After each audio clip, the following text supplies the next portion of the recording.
Berdua dengan input kita tulisan 2, 3, 3.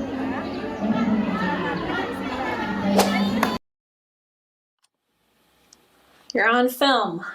All right. All right, all right.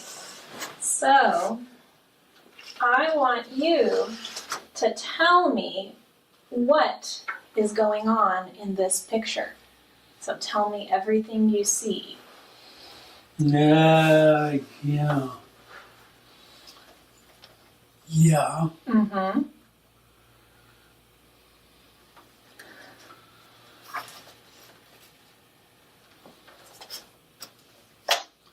Yes, I know. All right.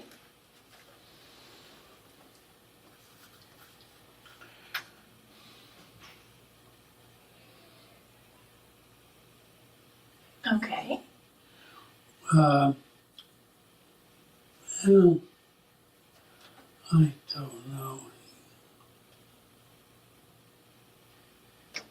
Mm-hmm.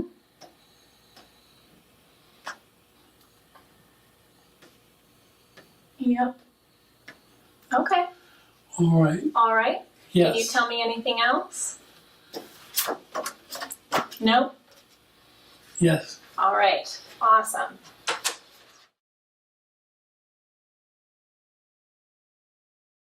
Ye what yell.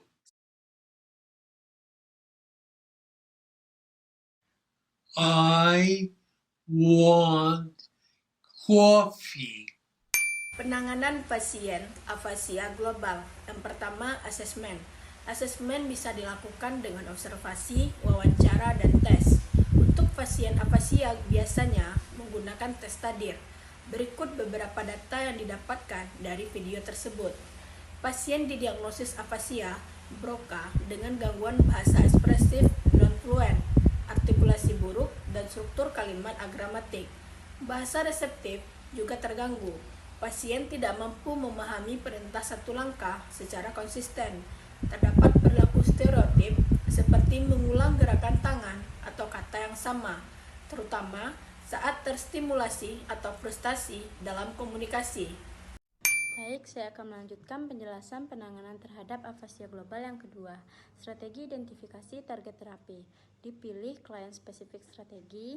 Strategi ini menyesuaikan terapi dengan kemampuan, kebutuhan, dan kondisi individual klien. Karena afasia global menyebabkan gangguan berat pada reseptif dan ekspresi bahasa. Serta tiap klien dewasa bisa memiliki latar belakang, minat, dan respon terapi yang berbeda. Maka pendekatan ini lebih efektif dibandingkan strategi normatif. Dengan menggunakan klien spesifik, terapis dapat menetapkan target yang lebih realistis dan fungsional sesuai dengan kemampuan aktual klien.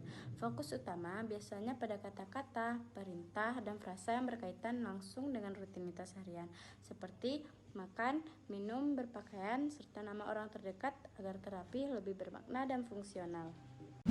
Yang ketiga, long term goal, yaitu mimpi besar, gambaran umum tentang apa yang ingin terapis capai.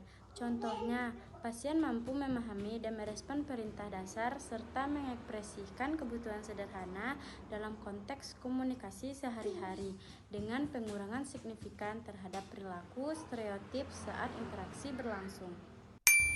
Yang keempat, short term goal. Pertama, tujuan.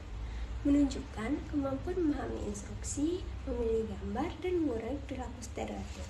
Kedua, kondisi. Dengan bantuan visual berupa kartu bergambar, objek nyata, isyarat, dan dukungan dari terapis. Ketiga, kriteria keberhasilan. Minimal 1 kali keberhasilan untuk tiap keterampilan dalam 3 sesi terapi. Yang kelima, ada session goals atau smart concept. Fokus utama pada bahasa reseptif. Yang pertama ada S untuk speech, tujuan harus spesifik, fokus pada satu kemampuan tertentu. Contohnya, klien akan menunjukkan pemahaman terhadap instruksi sederhana. Yang kedua, M untuk measurable, tujuan harus bisa diukur dengan jelas. Contohnya, minimal 3 dari 5 perintah sederhana dilakukan dengan benar. Yang ketiga, A untuk achievable, tujuan harus realistis dan bisa dicapai oleh klien. Contoh, diberikan bantuan visual atau gestur. Yang keempat, R untuk relevant, tujuan harus sesuai kebutuhan dan kondisi klien. Contohnya, meningkatkan kemampuan memahami perintah fungsional. Yang terakhir ada T untuk time bound. Tujuan harus punya batas waktu pencapaian. Contoh, dalam 1 minggu terapi atau 3 sesi. Keenam, goal attack strategi. Menggunakan vertikal strategi memfokuskan pada satu target secara intensif dan bertahap. Diselesaikan satu persatu.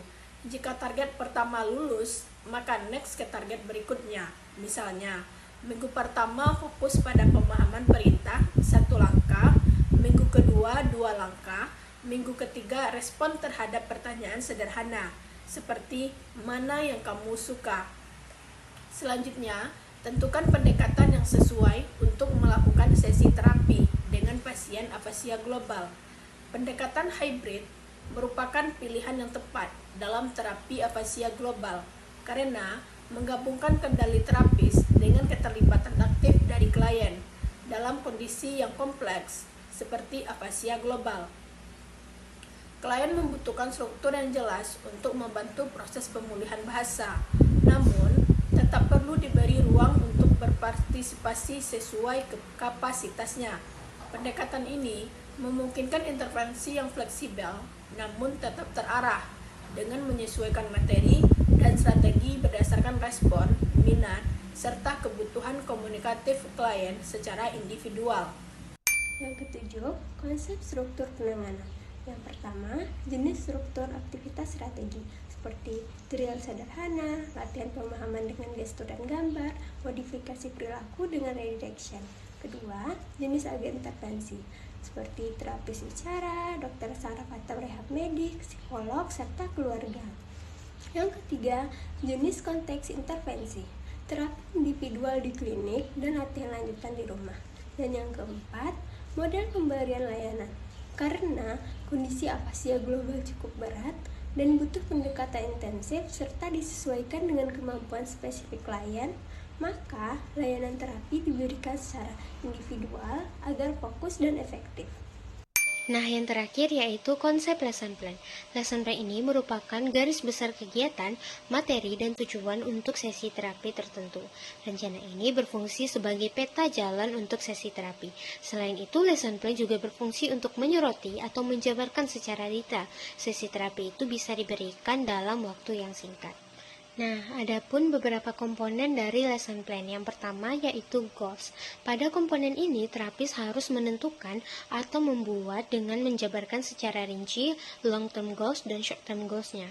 Nah, contohnya pada kasus afasia global, fokusnya pada ekspresifnya dahulu. Terapis bisa membuat long term goals-nya dengan pasien diharapkan dapat menyusun kalimat sederhana minimal 80% akurat atau benar. Lalu nantinya di short term goals ini akan dipecah-pecahkan dan dijabarkan dengan detail, seperti pasien dapat menyebutkan 10 kata benda sehari-hari dengan bantuan visual dalam waktu 2 minggu. Lalu pasien dapat menyebutkan kata dasar sebanyak 5 kata dalam waktu seminggu. Dan selanjutnya pasien dapat menyusun frasa 2 kata dengan isyarat verbal dalam 4 sesi terapi. Selanjutnya yang kedua yaitu aktivitas atau tugas apa saja yang akan diberikan selama sesi terapi berlangsung. Misalnya, latihan memahami dan menjalankan instruksi menggunakan gambar maupun objek nyata seperti tunjuk sendok atau letakkan piring di atas meja, dan lain-lain. Nah, hal ini penting untuk diingat bahwa aktivitas atau tugas harus disesuaikan dengan minat, usia, gender, dan familiaritas pasien terhadap benda tersebut. Selanjutnya yang ketiga yaitu material atau alat atau bahan apa saja yang akan digunakan selama sesi terapi. Contohnya kartu bergambar, token penguatan positif, objek nyata. Nah, selain itu bisa menggunakan lembar penilaian atau perekam audio. Perlu dipastikan bahwa alat yang akan digunakan harus siap dan dapat diakses sebelum sesi terapi dimulai, guna untuk memastikan tidak adanya waktu yang terbuang untuk mencari, memperbaiki, atau memecahkan masalah jika alatnya hilang atau rusak. Nah, yang keempat yaitu prompt atau modification. Modifikasi ini dilakukan dengan tujuan untuk menyesuaikan tingkat kesulitan tugas, baik itu dengan cara dikurangi maupun ditingkatkan. Dalam hal ini, prompt yang diberikan kepada individu dapat diturunkan jika tugas dirasa terlalu sulit, atau dinaikkan apabila diperlukan tantangan yang lebih. Dengan kata lain, prompt atau modification ini dapat disesuaikan dengan kemampuan dan kebutuhan individu, sehingga mereka dapat lebih optimal dalam menyelesaikan tugas yang diberikan. Dan yang terakhir yaitu data collection, di mana nantinya terapis akan mencatat data informasi mengenai performa klien. Contohnya, mencatat jumlah perintah yang dipahami, jenis bantuan yang diberikan, frekuensi munculnya perilaku stereotip dalam setiap sesi, dan lain sebagainya.